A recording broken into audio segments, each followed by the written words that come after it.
ఖమ్మం వ్యవసాయ మార్కెట్లో ప్రతి రైతుల వద్ద తక్కువ ధరకు పత్తి కొనుగోలు చేసిన 18 వ్యాపారులకు నోటీసులు పంపించినట్లు ఖమ్మం వ్యవసాయ మార్కెట్ కమిటీ సెలక్షన్ గ్రేడ్ కార్యదర్శి ప్రవీణ్ కుమార్ స్పష్టం చేశారు. ఇటీవల ఖమ్మం ప్రతి మార్కెట్లో రైతులకు అన్యాయం జరుగుతుందని వివిధ రాజకీయ పార్టీలు వరుసగా ఆందోళన చేసిన విషయం తెలిసిందే. ఈ నేపథ్యంలో జిల్లా కలెక్టర్ ముజమిల్ ఖాన్ ఖమ్మం మార్కెట్ను సందర్శించి నేరుగా రైతును కలుసుకొని రైతులకు జరుగుతున్న అన్యాయంపై సమగ్రంగా విచారణ నిర్వహించారు. అనంతరం ప్రతి రైతుల వద్ద తక్కువ ధరకు ప్రత్తి కొనుగోలు చేశారని అభియోగంతో 18 మంది వ్యాపారులకు నోటీసులు పంపించారు. ఖమ్మం మార్కెట్లో జరుగుతున్న లావాదేవీలకు సంబంధించి మార్కెట్ సెలక్షన్ గ్రేడ్ కార్యదర్శి ప్రవీణ్ కుమార్ తో మా ఖమ్మం జిల్లా ప్రతినిధి Vanam Nagaiah face to face.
Telangana రాష్ట్రంలోని రెండో అతిపెద్ద మార్కెట్గా ఉన్నటువంటి ఖమ్మం మార్కెట్లో ఇటీవల కాలంలో వరుసగా ధర్నాలతోటి వివిధ రాజకీయ పార్టీల నిరసనలతోటి మిన్నంటుతోంది. అసలు వాస్తవంగా ఖమ్మం మార్కెట్లో ఏం జరుగుతుంది? పత్తి రైతుకి నిజంగా అన్యాయం జరుగుతుందా?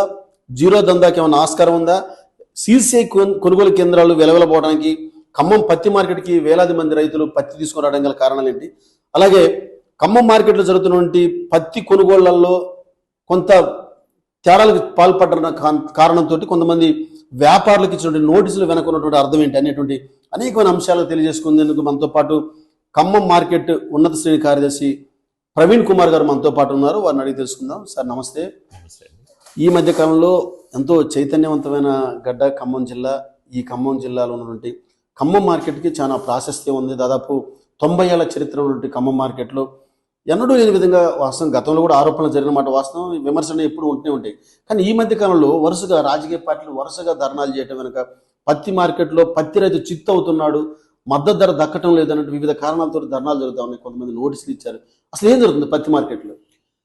ఇప్పుడు ఈ సంవత్సరం మనకు ఆగస్టు సెప్టెంబర్లో వచ్చినటువంటి వర్షాలకు కారణంగా మన పత్తి రైతులు చాలా మనకు దిగుబడి తగ్గిపోయి తర్వాత అలాగే ఉన్నటువంటి పత్తిని కూడా బాగా తడిసిపోయి ఉండి మార్కెట్కు వచ్చేటువంటి పత్తిలో తేమ శాతం అధికంగా ఉంటుంది. మామూలుగా కేంద్ర ప్రభుత్వము సిసిఐ వారు కొనుగోలు చేసే పత్తిలో 8 నుంచి 12% ఉంటే మాత్రమే కొనుగోలు చేస్తారు. కానీ మన మార్కెట్కు వచ్చినటువంటి పత్తిలో కనీసము 40 వరకు కూడా తేమ శాతం ఉండటం జరిగింది. అందువల్ల దాన్ని బేరీజు వేసుకుంటూ ఎంత తేమ శాతం ఉంటే సిసిఐ వారి ప్రమాణాలకు కూడా 1% 75 రూపాయలు కట్ చేసుకుంటూ 8 నుంచి 12కు 7,521 రూపాయల నుంచి 7,220 వరకు వారి రేటుగా నిర్ణయించున్నారు. అదేవిధంగా దాన్ని ప్రామాణికంగా తీసుకొని అధిక మొత్తంలో తేమ ఉన్న పత్తిని కూడా మార్కెట్కి వచ్చిన రైతుని వెనక్కి పంపించకూడదు అనే ఉద్దేశంలో మా నిగరానిలో ట్రేడర్లు ఉన్నటువంటి లైసెన్స్ ట్రేడర్లు కొనుగోలు చేయడం జరిగింది. అయినా కూడా ఎక్కువ వ్యత్యాసం లేకుండా, కనీస మద్దతు ధరకు ఎక్కువ వ్యత్యాసం లేకుండా 500 నుంచి 600 తేడాలోనే మన దగ్గర యావరేజ్ రేట్లు వేయడం జరిగింది. దాని మీద వివిధ పార్టీలకు సంబంధించిన వారు మార్కెట్కు వచ్చి రైతుకి కనీస మద్దతు ధర దక్కట్లేదని చెప్పేసి ఈ తేమ శాతాన్ని పరిగణనలోకి తీసుకోకుండా కొంతమేర ఇబ్బంది పెట్టడం జరిగింది. కానీ తదుపరి వారికి కూడా మేము చెప్పడం కూర్చోబెట్టి ఈ విధంగా వస్తుంది, ఈ విధంగా ఉంది, రైతు సరుకు ఈ విధంగా ఉంది అని చెప్పడం జరిగింది. ఖమ్మం మార్కెట్లో వాస్తవానికి ఇక్కడ ఈ జిల్లా అనేది చైతన్యవంతమైన జిల్లా కాబట్టి రైతుల్లో కూడా చాలా అవగాహన ఉంటుంది ధరల మీద కానీ. అలాగే ఈనాముగా ఉన్నటువంటి మార్కెట్లలో ఖమ్మం మార్కెట్ ఒకటి. మరి పత్తి మార్కెట్లో 500-600 వ్యత్యాసం నడుస్తున్నప్పుడు అక్కడ నుండి మన ఫీల్డ్ స్టాఫ్ కానివ్వండి, సిబ్బంది కానివ్వండి, అట్లాగే వ్యాపారులు కానీ సమన్వయం చేసేలాగా మీరు ఏం చేశారు అసలు? ప్రతిరోజు నిత్యం మార్కెట్లో మన ఫీల్డ్ స్టాఫ్ సూపర్వైజర్ కేడర్ నుంచి సెక్యూరిటీ గార్డు వరకు కూడా మార్కెట్లో వివిధ ప్రదేశాలలో అబ్జర్వ్ చేయడం జరుగుతుంది. ఎక్కడైనా రైతుకు ఏదన్నా నష్టం జరిగినా కూడా దాన్ని వెంటనే మా దృష్టికి తీసుకొచ్చి ఆ సదరు కమిషన్ ఏజెంట్నో ట్రేడర్నో పిలిపించి మాట్లాడి అతనికి మంచి రేట్ ఇప్పించడం జరుగుతుంది. ఇప్పుడు రాబో రోజుల్లో ఇంకా పత్తి రైతుకి ఇంకా కొనుగోళ్లలో మార్పులు జరుగుతాయి అంటారా? ఈ విధంగా మద్దతు ధర అందుతుందా? మీరు ఏ విధంగా దానికి రైతులకు అవగాహన? ఇప్పుడు గత వారం నుంచి మనం పరిశీలిస్తే ఈ తేమ శాతాలు అనేవి పూర్తిగా తగ్గిపోవడం జరుగుతుంది. సిసిఐ ప్రామాణికం ప్రకారం వారికి 8-12% వస్తుంది కాబట్టి సిసిఐ సెంటర్లో కూడా కొనుగోళ్లు పెరిగినాయి. గత వారంకి చూసుకుంటే ఈ వారం పెరిగినాయి. ఈ వారంలో మనకు మొత్తంగా ఇప్పటి వరకు పోయిన వారం ఒక 7,000 క్వింటాలు ఉంటే ఈ లాస్ట్ 4 రోజులలోనే మనకి ఇంకొక 7,000 క్వింటాలు ఖరీదు చేయడం జరిగింది మన ఖమ్మం పరిధిలో ఉన్నటువంటి 2 కొనుగోలు కేంద్రాలలో. ఈ వార్త తెలిసి మార్కెట్లో ఈ విధంగా తేమ శాతం ఉంటే తీసుకోరు, కొనుగోలు చేయరు, కలెక్టర్ గారు వచ్చిన తర్వాత దీనికి వైడ్ పబ్లిసిటీ జరిగింది. అంటే మనము ఇంటి దగ్గరనే ఆరబెట్టి తీసుకుపోవాలనే ఉద్దేశంలో మేము ఏదైతే ఫ్లెక్సీలు పెట్టడము, మార్కెట్ యార్డ్లో మైక్ అనౌన్స్మెంట్ చేయడం ద్వారా జరిగినటువంటి పబ్లిసిటీ ద్వారా రైతులకు కూడా అవగాహన వచ్చి ఇంటి వద్దనే వారు పత్తిని ఆరబెట్టుకొని తీసుకురావడం జరుగుతుంది. అందుకని ప్రస్తుతం తేమ శాతాలు అదుపులోకి వచ్చాయి. ఇప్పుడు సీసీ కొనుగోలు వేగం పుంజుకున్న తర్వాత ఖమ్మం మార్కెట్కి వచ్చేటువంటి పత్తి తగ్గిందంటారా? ఇప్పుడు సిసిఐ కొనుగోలు ఎప్పుడైతే ఊపందుకోవడం మొదలైందో మార్కెట్కి మనకు మినిమంగా 20,000 నుంచి 20,000 బస్తా రావాలి మార్కెట్కు ఈ సీజన్లో. కానీ మనకు గత సోమవారం నుంచి మనకు అవి 10,000, 12,000 బస్తాల కంటే అధికంగా రావడం లేదు. ఇప్పటి వరకు ఖమ్మం మార్కెట్లో పత్తికి సంబంధించి ఈ సీజన్కి సంబంధించి మనం కొనుగోలు చేసాం అంటే ఖమ్మం మార్కెట్ నుంచి. ఖమ్మం మార్కెట్లో ఈ సంవత్సరము మనము ఏప్రిల్ నుండి ఆగస్ట్, సెప్టెంబర్ వరకు ఒక 45,000 క్వింటాలు కొనుగోలు చేస్తే ఒక అక్టోబర్లోనే మనం 47,000 క్వింటాల పత్తిని కొనుగోలు చేసి మొత్తం ఈ సంవత్సరము మనం 96,000 క్వింటాలు కొనుగోలు చేయడం జరిగింది మార్కెట్ యార్డ్లో. అదేవిధంగా సిసిఐ సెంటర్లో ప్రస్తుతానికి ఇప్పటి వరకు మనం అక్టోబర్ 21 రోజు మనం మొదలు పెట్టుకుంటే సెంటరు ఈ రోజు వరకు మనం 14,500 క్వింటాలు కొనుగోలు చేయడం జరిగింది నిన్నటి వరకు. ఇప్పుడు సిసిఐ కేంద్రాలకు సంబంధించి 9 కేంద్రాలు ఏర్పాటు చేశారు ఖమ్మం జిల్లాకు సంబంధించి. మన ఖమ్మం మార్కెట్ పరిధిలో ఎన్ని ఉన్నాయి, అవి ఎలా ఉన్నాయి కొనసాగింపులో? మొత్తం 9 మన ఖమ్మం జిల్లాలో సిసిఐ కేంద్రాలు 9 కేంద్రాలు ఓపెన్ చేసిన దాంట్లో మన ఖమ్మం మార్కెట్ పరిధిలో 2 కేంద్రాలు మన ఆధీనంలో ఉన్నాయి. అవి గుర్రాలపాడులో ఒకటి, తర్వాత తల్లంపాడులో ఒక సెంటరు మన పరిధిలో నడుస్తున్నాయి. వాటిలో కొనుగోలు సజావుగా జరుగుతున్నాయి. ఖమ్మం మార్కెట్ గత చరిత్ర చూసినా కూడా దాదాపుగా మార్కెట్ ఫీజు విషయంలో బ్యాలెన్స్గానే నడుస్తూ ఉంది. గత 2-3 సంవత్సరాల పరిస్థితి చూస్తే ఎలా ఉంది అసలు? కోవిడ్ తర్వాత మార్కెట్ ఏమన్నా ఫీజు వసూళ్ళలో ఏమైనా వెనకబడిపోయిందా? అదే లక్ష్యాన్ని ఏదో గతంలో సాధించిన విజయాలని అంటే అచీవ్మెంట్ అనేది కొనసాగుతూ ఉందా? లేదండి. కోవిడ్ సంవత్సరంలో మనకు తర్వాత ఫార్ములాస్లో అప్పుడు కూడా మనకు కొంత 3 నెలల కొంతమేర మార్కెట్ ఫీజు రాకుండా 20-22 కోట్ల మార్కెట్ ఫీజు ఉన్నది. నాకంటే ముందు ఉన్నటువంటి కార్యదర్శి ఇక్కడ బాగా శ్రమించి 22-23 సంవత్సరంలో 26 కోట్ల మార్కెట్ ఫీజు అచీవ్ చేయడం జరిగింది. అదేవిధంగా 23-24 సంవత్సరంలో కూడా 27 కోట్ల మార్కెట్ ఫీజు మనకు రావడం జరిగింది. ఈ సంవత్సరం ప్రస్తుతం అక్టోబర్ వరకు ఆల్రెడీ మనం 15 కోట్ల మార్కెట్ ఫీజు వసూలు చేయడం జరిగింది. మిగిలినటువంటిది ఈ 5 నెలల్లో మేము పూర్తిగా లక్ష్యాన్ని రాబడతాము. ఆ పైన కూడా చేయడానికి అవకాశాలు ఉన్నాయి. ఖమ్మం మార్కెట్లో ప్రధానంగా వినిపిస్తున్న మాట బయట మొన్న ఈ మధ్యకాలంలో రాజకీయ నాయకులు వాళ్ళందరూ ధర్నాలు చేసినప్పుడు ప్రధానంగా అందరి నోటి నుంచి వచ్చిన మాట ఏంటంటే ఇక్కడ ఉన్న రైతుల దగ్గర వ్యాపారులే కొనుగోలు చేసి తక్కువ ధరకి కొర్రీలు పెట్టి దీన్ని వీళ్ళే మళ్ళీ వాళ్ళ యొక్క ప్రభావం చూపించి సీసీఐ కేంద్రాలు అమ్ముతారని ఒక చర్చ జరుగుతుంది. నిజంగా ఇప్పుడున్న నామ్స్ ప్రకారం సీసీఐ నిబంధనల ప్రకారం రైతు పేరు మీద ఆధార్ కార్డు ఉండాలి, రైతు పేరు మీద బ్యాంక్ అకౌంట్ ఉండాలి.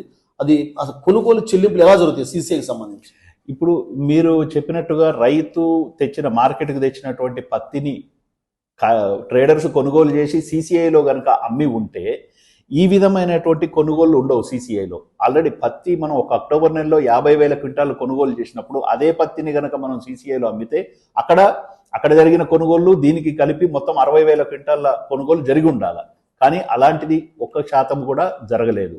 ఎందుకనగా అంటే ప్రస్తుతం మనకు ఉత్తర భారతంలో కానీ మొత్తం ఎక్కడా కూడా పత్తి ఈల్డింగ్ తగ్గిపోయింది.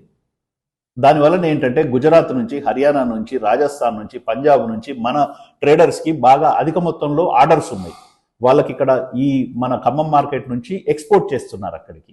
అంతేగాని మార్కెట్ నుంచి CCI కొనుగోలు కేంద్రాలు వెళ్తాయి అనేది మాత్రం అసత్యం అండి. ఇది దాన్ని మేము ప్రోత్సహించము. అది ఎలాంటిది ఎవరైనా ఒక్కరు చేసినా కూడా వారిని యాక్ట్ ప్రకారం ఏ విధంగా శిక్షించాలో ఆ విధంగా శిక్షించడం జరుగుతుంది. ఇప్పుడు ఈ మధ్య కాలంలో కలెక్టర్ గారు మన మార్కెట్ని సందర్శించిన తర్వాత చాలా సీరియస్గా ఆ రోజు సారు వ్యవహరించారు. ఎందుకంటే ఆయనకి రైతులు చెప్పుకున్న మొర ఆయన మనసుని ఇచ్చేసింది, బాధ పెట్టింది.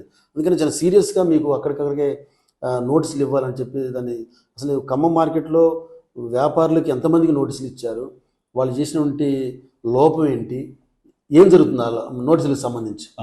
కలెక్టర్ గారు మార్కెట్ యార్డ్కి విజిట్ చేసిన సందర్భంలో వారు తేమ శాతాన్ని మీరు చేతులతో ఎందుకు, పరికరాలతో అంటే మాయిశ్చర్ మీటర్స్తో ఎందుకు చూడట్లేదని చెప్పేసి మమ్మల్ని ప్రతిరోజు చూడాలని ఆదేశించడం జరిగింది. ఆ విధంగా మేము ప్రతిరోజు మార్కెట్కి వచ్చినటువంటి మినిమంగా ఒక 100 మంది రైతులకు సంబంధించింది ఎక్కడైతే ఏదైనా తప్పు జరుగుతుందంటే అక్కడ వారి తేమ శాతం పరీక్షించి రికార్డ్ చేసి రైతుకు కూడా చూపించి ఈ విధంగా నీ తేమ ఇంత ఉంది అని చెప్పి అతని సమక్షంలోనే ట్రేడర్తో మాట్లాడి అతనికి కొంత రేటు పెంచే విధంగా కూడా మేము కృషి చేస్తున్నాం. అదేవిధంగా కలెక్టర్ గారు చెప్పినట్టు కనీస మద్దతు ధరకు ఎందుకు కొనుగోలు చేయట్లేదు ఖరీదారులు అనే దానిపైన వారికి నోటీసులు ఇవ్వండి అని చెప్పేసి మాకు ఆదేశించడం జరిగింది. అదేవిధంగా మేము మార్కెట్లో కొనుగోలు చేస్తున్నటువంటి 18 మంది ఖరీదారులకు నోటీసులు జారీ చేశాం. వారు మాకు సమాధానం ఇవ్వవలసి ఉంది. అంటే ఏ టైం ఏమని ఇవ్వాల్సి ఉంది వాళ్ళు దానికి సంబంధించి ముఖ్యంగా వాళ్ళు ఎందుకు కనీస మద్దతు ధరకు ఎందుకు కొనుగోలు చేయట్లేదు, తర్వాత యంత్రాలు వాడకుండా చేతులతో తేమ శాతాన్ని ఎందుకు పరీక్షిస్తున్నారు అనే దాని మీద వారు సమాధానం సమర్పించాల్సి ఉంది. కాబట్టి ఖమ్మం మార్కెట్లో జరిగేటువంటి పత్తి కొనుగోలు కానివ్వండి, CCI కేంద్రాల్లో జరిగేటువంటి పత్తి కొనుగోలు కానివ్వండి, రైతుల యొక్క సంక్షేమం కోసమే తప్ప ఎలాంటి అక్రమాలకు పాల్పడ్డా అలాంటి వ్యాపారులను గుర్తించి తక్షణమే నోటీసులు ఇచ్చాము. వాళ్ళని సరైన సమాధానం రాబట్టి వాళ్ళని సరైన వివరణ ఇవ్వని నేపథ్యంలో ప్రభుత్వ నిబంధన, మార్కెట్ నిబంధన ప్రకారం చర్యలు తీసుకోవడం జరుగుతుంది. ఖచ్చితంగా రైతు సంక్షేమమే కరెక్ట్గా ఖమ్మం మార్కెట్ పనిచేస్తుందని చెప్పి ప్రవీణ్ కుమార్ తెలియజేస్తున్నారు. కెమెరామెన్ వీరబాబుతో వనం నాగయ్య, కెరటం న్యూస్, ఖమ్మం.